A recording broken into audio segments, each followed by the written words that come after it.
مصر فيها 36 نوع من التعابين، منهم 9 أنواع مش سهلة أبداً. بس تعرف إن في قرية رزقها الأساسي معتمد على صيد التعابين والعقارب؟ أهل القرية دي بيصطادوا الزواحف ويبيعوها لمراكز الأبحاث وحدائق الحيوان وهيئات المصل واللقاح، وبيصدروها لأمريكا وإيطاليا وبريطانيا. ده في دول بتطلب كميات كبيرة منهم زي فرنسا وألمانيا وأوروبا، كمان بيطلبوا كميات كبيرة من الضفادع علشان بياكلوها. عايز تعرف إيه القرية دي وموجودة فين؟ خليك معانا في الفيديو ده.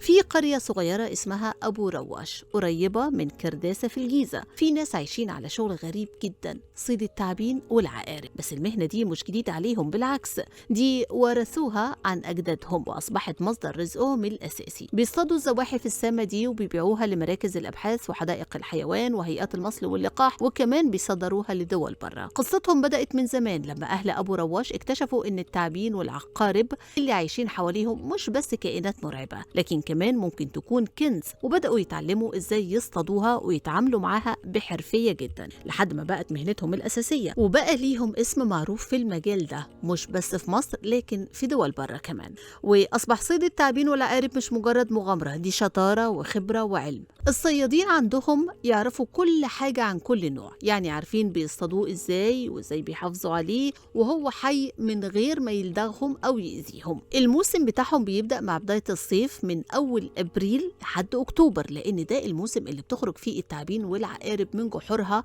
علشان يدوروا على الأكل بتاعهم، ودي بتكون فرصة لاصطيادهم. الرحلات بتكون في أماكن خطيرة زي الصحراء الغربية وسينا وشلاتين وحلايب وتوشكا وأسوان، وفي المناطق دي بيعيش الصيادين أيام طويلة وسط الطبيعة اللي مش أي حد يقدر عليها، وبيكونوا بيدوروا على الزواحف السامة دي وبيصطادوها بحذر. ساعات بيحفروا في الأرض وساعات بيستخدموا الفخاخ، لكن أهم حاجة عندهم هي إنهم ما يتسرعوش، لأن أي غلطة ممكن تكلفهم حياتهم. خليني أقولك إن مصر فيها حوالي 36 نوع من التعابين، منهم 9 أنواع صعبة، وأشهرهم الكبرى المصرية اللي بتقدر تنهي حياة أي شخص بلدغة واحدة بس، وبتقف وتنفخ راسها لما تحس بالخطر.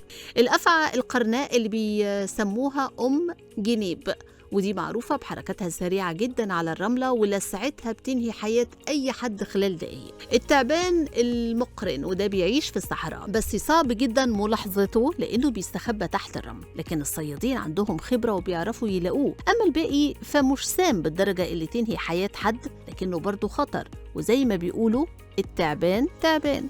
وعلشان تبقى عارف انهم بعد ما بيصطادوا التعابين والعقارب بينقلوها لمزارع مخصوصة وبيحطوها في بيئة مناسبة تضمن انهم يفضلوا على قيد الحياة، وبعدها بيبيعوها لمراكز الابحاث وحدائق الحيوان وهيئات متخصصة. مش بس كده، ولكن كمان في دول بتطلب كميات كبيرة من الزواحف دي زي فرنسا وألمانيا لانهم بيستخدموا سمومها في الابحاث الطبية. المفاجأة انه مش كل اللي بيتباع بيتاخد للابحاث، في دول بتطلب الضفادع كمان، وخصوصا في اوروبا لان هناك بيعتبروها أكلة فاخرة جدا. بس الحياة في المجال ده مش سهلة خالص. الخطورة مش بس وقت الصيد، لكن حتى بعد ما يمسكوا التعبان ممكن في أي لحظة يفلت من إيد الصياد أو يعضوا بالغلط، وده حصل مع كتير من أهالي القرية. واحد من أشهر الصيادين هناك اسمه أسامة طلبة قال لموقع الاتحاد إنه اتعرض للدغة صعبة من الحية القرعة، وكان هيفارق الحياة لحد ما قدروا ينقذوه بحقنة مضاد سموم في آخر لحظة. رغم كل المخاطر محدش في القرية بيفكر يسيب المهنة دي، لأن ببساطة هي مصدر رزقهم الوحيد اللي بيخليهم مميزين عن غيرهم. وبسبب الحرفية العالية أصبح صيادين أبو رواش معروفين عالميا، وبيتعاملوا مع دول زي أمريكا وألمانيا وإيطاليا وبريطانيا، وبقت الحكومات بتطلبهم مخصوص